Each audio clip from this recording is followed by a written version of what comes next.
දැන් එහෙම බෑනේ. මම මේ උදේට කන්න මොනවාරි ගේන්න කියලා කොල්ලේ කෙව්වා කඩේට. මම පොඩි එකෙක් හයිප් නැත්තම් කතේ ඇති. කේල් ගෙඩි ගේන්න කිව්වේ. මේක තාම නෑනේ. මේක තාමත් නෑ. මුන්ට ඉතින් වැඩක් පැවරුවාම වැඩේ වවාගෙන කාලා තමයි එන්නේ. අර එන්නේ. මොකද මම පරක්කුයි කියන්නේ ධර්මයේ මං කඩේට ගියා. ඔව් කඩේට ගියා ඉතින්. අර එහා පැත්ත කඩේට යන්න කිව්වේ. ඔව් මේ එහා පැත්ත කඩේට යන්න කිව්වේ. එහා පැත්ත කඩේ ඒ පැත්තේ නෑ මෙහා පැත්තේ තියෙන්නේ. එහා පැත්ත කඩේ එහා පැත්තේ නෑ. ඔව් එහා පැත්ත කඩේ මේ පැත්තේ තියෙන්නේ. ඔබ ඒ කඩෙන් ගෙන්න එපා. ඔයිද මම ඒ කඩේට ගියා. මේ මාර වැඩේ කියන්නේ පොලිසිය පැත්තේ ඒ කඩේට. ඒ කඩේට පොලිසිය පැන්න. ඒ කඩේට පොලිසිය පැන්න. ඒ කඩේට මොකටද මම පොලිසිය පයින්නේ? මෙහෙමයි. ඒ කඩේට පොලිසිය පැන්න මම ඉන්නකොට. ඒ කඩේට මොන මගුලකටද පොලිසිය පැන්නේ? මෙහෙමයි මේ ඔය කඩේට ඉස්සරහම තියෙන කානුව. ඔව් කඩේට ඉස්සරහ කානුවක් තියෙනවා පාර දෙපැත්තෙම කානුව තියෙනවනේ මම කානුව දාලා තමයි පාරවල් හදන්නේ. ඔව් ඒ කානුවේ තියෙන කොන්ක්‍රීට් එක තියෙන්නේ. ඒක කැඩලා ඉතින් උඩින් පැනලා තමයි ආවේ. යකෝ පොලිසිය තරම් නෙමෙයිනේ කොයි එකක් පැනලානේ ඉතින් යන්න ඕනේ මොනවාම. ඔව් ඉතින් මම පැනලා තමයි ආවේ. එහෙනම් පොලිසිය පැන්න කිව්වේ? ඒක තමයි ඉතින් පොලිසිය කඩේට පැන්නනේ. උගාවේ තේබොන්න නෙමෙයිද? ඒ බොන්න තමයි ආවේ. ඒ පොලිසිය පැන කියන්නේ මොකද්ද බං? පොලිසිය ඉතින් අර උඩින් ඔහම පැනලානේ ආවේ. ඒකෙන් මොකද පැනලා කියලා. තෝ එක කතා කරන රෙඩි හොඳයි. මේ ඒකෙන් හවන්නේ නැහැ. ඔව්. ඒක ගෙනවල පොලිසිය වයිසි මහත්තයා මගේ දකුණු අත. දකුණු අත? ඔව්. ඒ කියන්නේ යාළුවා. නෑ ඇඹරුවා. ඒ මොකටද බං පොලිසිය වයිසි මහත්තයා උඹේ අත අපරන්නේ? නෑ මං කරපු වැඩද නෙමෙයි. එහෙනම් අපේ බාප්පා කරපු වැඩද. බාප්පා කරද උඹේ අත අපරුවා? ඕ බාප්පා අපේ බාප්පා කියන්නේ ආයේ හොඳ වයරින් බාස් කෙනෙක්. උඹේ බාප්පා ඉතින් උඹ වගේම මන් දන්නේ නැද්ද උඹේ බාප්පා ඇයි? ඔයයි හොඳයි බාස්. මක්ක බාස්. ඔයයි මාත්‍යාගේ ගේ මේ වයරින් කරේ අපේ බාප්පා. හොඳටම ගෙරුවා. හොඳටම කරලා ඇති. හොඳටම කරලා ඇති. හොඳටම ගෑවා. හොඳටම ගෑවා. ඒකනේ මම වලගෙන ගෑවි. දුන්න පයින් දෙන්න මට. ඇයි? ඒ බාප්පා කරපු වැරද්දද? මොකද බාප්පා කරේ වැරද්ද? ඇයි වයරින් එක මෙහෙමයි ගහලා තියෙන්නේ. ඉස්සරහ දොරේ යතර ගා මේ බිල් එක ගහපු ගම අර ඒ වතුර ටැංකිය වැඩ කරන්නේ. බලය බාප්පන්නේ ඉතින් උඹ වගේම නේද? ඔව් 10 දෙනෙක් විතර ගහලා ගිහම ඕෆ්ලෝ වෙනවා. ඕෆ්ලෝ වෙනවනේ ඉතින් නාගන්නනේ. ඔව් බාප්පගේ ඔළුව අල්ලලා නාවනවා අපේ පුංචි අම්මා. ඒකෙන් කමන්නේ පුංචි අම්මලා බාප්පලා පැත්තකින් තියන්කෝ. කොහොමද කෙහෙල් ගෙඩි? දෙනවා. කෝ එහෙනම් තියන්නේ? මේ තියෙන්නේ. කෝ මේ තියෙන කෙහෙල් ගෙඩිද?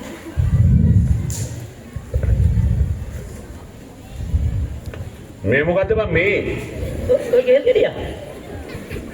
ඉතින් මම බත් කෙහෙල් ගෙඩි දෙකක් නේ ගේන්න කිව්වේ.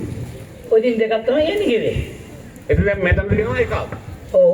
කෝ අනික. ඔය දින් අනික එක. මම බට කෙහෙල් ගෙඩි කීයක් ගේන්න කිව්වද? දෙකක් ගෙන්න කිව්වා. දැන් එකක් මෙතන තියෙනවා. ඔව්. අනික කෝ? ඔය දින් අනික එක. බට සිංහල තේරෙනවද? ඔව් සිංහල තේරෙන්නේ. මම බට කෙහෙල් ගෙඩි කීයක් ගේන්න කිව්වද? දෙකක් ගෙන්න කිව්වා. එකක් මෙතන තියෙනවා. ඔව්. අනිත් එක කෝ? ඔය දින අනික එක.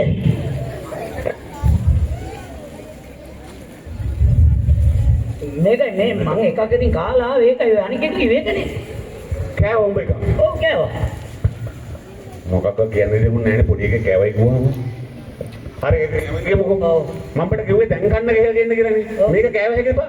මුදේ අමුයි ගන්න. ඉතින් මුදලාට කිව්වේ මම දන්නවා අම්මලා කියලා. මුදලාට තමයි කිව්වේ. දැන් උඹ කෑව එක මේ විදිහේ එකක්ද? නෑ මිස්තර විතර ලොකු මහත්තයෙක්. තෝ මහත එකක් කාලා මට මේක අරගෙන ආවා. නෑ මුදලාලි තමයි කිව්වේ. මොකද මුදලාට කිව්වේ? මුදලාලි කිව්වා මේ නෝනේ හැමදාම අරගෙන යන්නේ අලු කෙදෙලු. සර්ට කන්නකෝ ඇටි කෙහෙල්. ඒ කිව්වේ මපා මොංගගේ උන් එක්ක වැඩ කරනකොට කිය හොඳයි. කමන්නේ. ඒක පැත්තකින් දැන් මුන්ට සාමාන්‍ය දැනීම නැහැනේ. මුන්ට ගණන් සාමාන්‍ය දැනීම උගන්වලා ඕනේ වැඩේ කරන්න අධ්‍යාපන මනෝවිද්‍යාවට ඕනේ මේ වැඩේ කරන්න.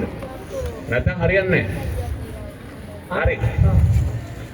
අපි නිර්මාණශීලී විදිහට ගණන් පාඩමක් පොඩ්ඩක් බලමු උඹට තේරෙන්නේ නැති හින්දා. බලමුකෝ. අන්න මම පොඩි ප්‍රශ්නයක් අහනවා ගණන් පාඩමකින්.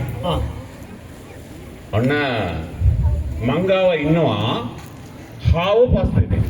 ඔබ කන්දේ තියෙනවා. කන් වලේ වැඩක් නැහැ මේ ගණන්නේ. හරි හරි අහන්න බලන්න. මංගාව ඉන්නවා හාව 5 දෙනෙක්. නැට තියෙනවා.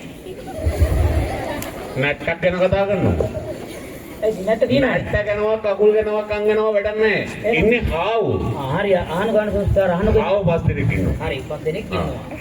ඒ පස් දෙනාගෙන් ඔව් 3 දෙනෙක් මම්බට දෙනවා. 3 දෙනෙක් දෙනවා. හරි. මංගාව තියා ගන්නවා දෙන්නේ. හරි. දැන් මංගාව කීදෙනාද? දෙන්නයි. දෙන්නයි. බට දෙනවා මං 3 දෙනෙක්. 3 දෙනෙක්. දැන් ඔබ ගාව හාවු කීයද? 5 දෙනයි. එහෙම වෙන්නේ කොහොමද? කො වැරදින්නේ. හාවු ඔක්කොම ඉන්නේ 5යි. 5යි. හරි.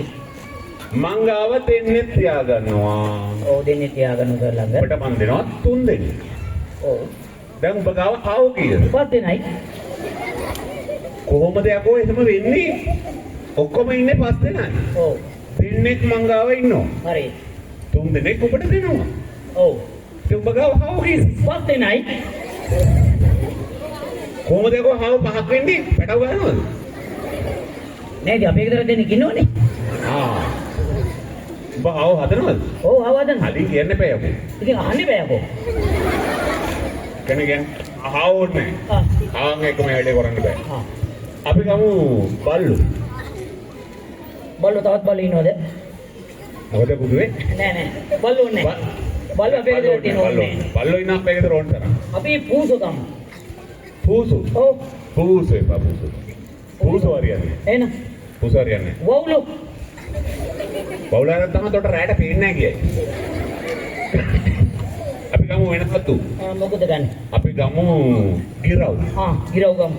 හරි. හරි. මේ මෙතනකො. එන ලස්සන රූස් කැලයක් තියෙනවා. රූස කැලයක්. රූස් කැලයක්. ඒ කැලේ මහා රූස් ගස් තියෙනවා. රූස ගස් තියෙනවා. හරි. හරි. මේ ගහක අත්තක වහලා ඉන්නවා ගිරව් 8 දෙනෙක්. මොකෙන්ද වහලා තියෙන්නේ? යකෝ වහලා ඉන්නේ අත්තේ වහලා ඉන්නේ. ඒකද මොකෙන්ද වහලා රෙද්දකින්ද වහලා තියෙන්නේ? අත්තක වහලා ඉන්නේ. ඉතිරෙද්දකින්ද වහලා තියෙන්නේ? ගිරව් වහලා ඉන්නේ. ඒකද මම ඇහුවේ. මොකෙන්ද වහලා තියෙන්නේ කියලා. මං ඉතින් වහලා නැත්තේ කියලා. වහලා කියන්නේ බං උන් ඒකේ කකුල් දෙක තියාගෙන හිටගෙන ඉන්නවා. නැවතිලා ඉන්නවා. ඔව්. හරි හරි. ඊගාට ඒකට දැන් ගිරව් ඉන්නවා කී දෙනෙක්ද? 8 දෙනෙන්නේ? 8 දෙනෙක්. හරි. 8 දෙනෙක්. ඔන්න මේ කැලේට එනවා දඩයක් කාරෙක්. කොහමද එන්නේ? තොප්පි කියක්. දඩයක් කාර එනවද බං තොපි කියගෙන? හරි හරි මට වැරදුනා හරි. තොපි වල මම මගුලට කැලේ අතර ඉන්නවා. හරි හරි මට වැරදුනා අතර ඒක. ඔය එනවා තුවක්කුවකුත් අරගෙන. ඔහොම සීරුවට ඉලක්ක කරගෙන හරියටම එක සැරේම වෙඩි දිනවා. ඩෝල් 4 දිනකට. නෑනේ. ඔය රේසට බලන්නේ. ඒක වෙඩි දිනවා කියලා. ගිරවුන්ට වෙඩි තියන්නේ. හරි ඊට කැලේ. හරි. ඊට පස්සේ 4 දෙනකොට මොකද කරන්නේ? වෙඩි තියනවා. වෙඩි තියනවා. කොහමද? ඩෝල් 4 දෙනකොට වෙඩි. දැන් අත ගිරව් කී දෙනාද? එකෙක් වන්නේ. කොහමද බල එහෙම වෙන්නේ? ගිරව් 8 දෙනෙක් හිටියා. 4 දෙනෙකුට වෙඩි තිබ්බා. ඔව්. ගිරව් කී දෙනාද? එකෙක් වන්නේ. එකෙක් වන්නේ නැහැ. I think දෝල් ගාලා වෙඩි තිබුවම ගිරව් කිය රිලෙන් කටින්නේ නැහැ. උන් කොහේ යන්නේ? ඒකත් එහෙමයි නේ. ඔව්. ඒකත් මගේ කියමුකෝ. අර සිංහල තේරෙන්නේ නැහැනේ. සිංහල තේරෙන්නේ. සිංහල තේරෙනවා. සිංහල තේරෙන්නේ හොඳටම තේරෙනවා. සිංහල තේරෙනවානේ. ඔව්. සිංහල තේරෙනවා නම් කියපන් තේරෙවිල්ල. හරි. අත්තක් උඩ ගුම්මාගෙන බඩේ පළව පුරවාගෙන කොච්චෙටි මොකද්ද? අතකොළ හුම්මාගෙන කටුරෙන් දපරවාගෙන කොස්කෙටි මොකද්ද? කොස්කෙටි තමයි. ඉතින් ඒක තමයි පොලොස් කෙටි. හරි මම තව එකක් ගන්නද? කියන්න. ඇදලා ගත්තද මල ගැව්වා මල පරුණ ගිනි කූර. මොකද්ද? උන්ට උගන්වනවට වැඩිය හොඳයි හරක්ට තනකොළ කව. හරි මම තව එකක් ගන්නද? කැලේට පහන ගඳ පහන මොකද්ද? නෑනේ දෙන්න බෑ. ආයෙක පැටෙන්න. ඒක ඕනේ නැහැ. හරි. තේරෙන්නේ ඕනේ නැහැ. එන මොකද ගන්නද? මම දැන් ඊයේ ගන්නවා අපිට ඔව්. වාක්‍ය හදන විදිය. වාක්‍ය නම් මොකද්ද? පද යොදලා වාක්‍ය හදන විදිය. පද හදන මොකද්ද ආයි? වාක්‍ය හදනකොට මම කිව්වොත් ඉවර කරන්න කිව්වා මියන්නේ. මම කිව්වා ඉවර කරන්න මොකෙන්ද? මියන්නේ. අපි කිව්වොත් මුයන්නේ. හරියට. එහෙනම් ඔව්. මම කියලා යොදලා වාක්‍යයක් කියමු බලන්න.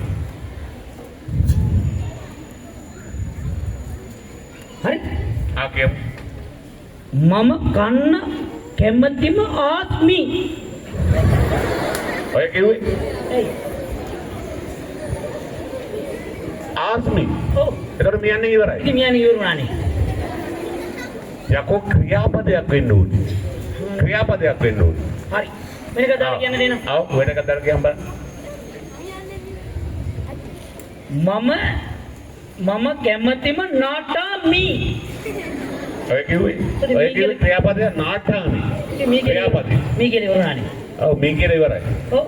මේ ඕනේ. ආ. මේ හොයන්න තමයි වෙන්නේ. ඒකෙන්ද මූදාම. අපි කන අඹ ඇයි මෙච්චර අමු? අය කිව්වේ අමු. කොහොමද මුයන්නේ ඉවරුනේ? අමු. ඔව්. අමු කැවිලා වගේ තමයි එතකොට මට පේන්නේ. අමු. මේක හරියන්නේ නැහැ. එහෙනම් පදයට දාමු. පට වචන හදන්න දීලා හරියන්නේ නැහැ. මන් දෙන වචනෙට ඔබ වාක්‍යයක් හදපුවා. හරි මං හදන්න ඕනේ එකක් හදන්න. මන් දෙන වචනෙට ඔබ වාක්‍යයක් හදන්න ඕනේ. හරි. හරි. කාර්යයට හරි. කෛරාටික. කෛරාටික. කෛරාටික. කෛරාටික හරිනේ. හරි. කියන්න බෑ. උපාලියා මස්තික කෛරාටික බොයි. මොකද ඒ කිව්වේ? උපාලියා මස්තික කෛරාටික බොයි. කොහෙද බාවේ කෛරාටික තින්නේ? මස්තික කෛරාටික බොයි. දැන් කෛරාටික කියන්නේ කයි පොයි. ඔව්. මස්තික කෛරාටික බොයි. ඔය කිව්වේ යකෝ කෛරාටික කියන්නේ කපටිකමට. ඉතින් කපටින් නෑ ඌ මස්තික කෛරාටික පිළ යන්නේ. ඔය කිව්වේ මේක හරියන්නේ එහෙනම් හරි මම දැන් සරල වචනයක් හා හොඳ සරල වචනයක් හා ලස්සන වචනයක් හා සරල ලස්සන වචනයක් මේක දාලා වාක්‍යයක් කියන්න බලන්න හරි මම ඕන එකක් කියන්න. ඒ කියන්නේ ඕන පදයක් හදන්න පුළුවන් ඕන පදයක් හදන්න පුළුවන්. අපේ ගමේ පද හදලා පවුලක් ගියා යන්න. උඹලා ඕ. ආහා ඒ තරම් පද හදන්නයි ඔව්. හරි එහෙනම් ගේමුකෝ තුරුලතා බෑ අපේ කන ලැජ්ජයි. ඈ ඒක ලැජ්ජයි යන්නේ. ඒ බත් තුරුලතාලා ඉත තුරුලතා දුගඳින්නේ බෑ ලැජ්ජයි යන්නේ. ඈ ලැජ්ජයි කරේ බෑ සර් ගහන්නේ බෑ. ගහන්නේ මොකටද බං තුරුලතා බෑ. තුරුලතා කියන ඒවා ලැජ්ජයි සර්. තුරුලතා දාලා අර තුරුලතා කොච්චර ලස්සනයිද ලැජ්ජයි ගහන්නේ කියලා පුරුදු වෙන්නේ. ගන්න සත්‍ය ගහන්නේ බා හරි කොහොමද කියනවා? කියන්න බෑ ඔන්න කියනවා. කියන්න තමයි ඉතින් මම අපිට කියන්නේ මා එනතුරු ලතා බලා සිටි. මොකක් මා එනතුරු ලතා බලා සිටි. තුරුලතා මා එන ලතා බලා සිටි කොටට දෙයක් විතර උස නැහැ ලතා බලා සිටි ලතා බලාගෙන තමයි ඉන්නේ කවුද ඒ ලතා සර්ගේ දුව දෙන්නේ ලතා. අධ්‍යාපකව කිව්වේ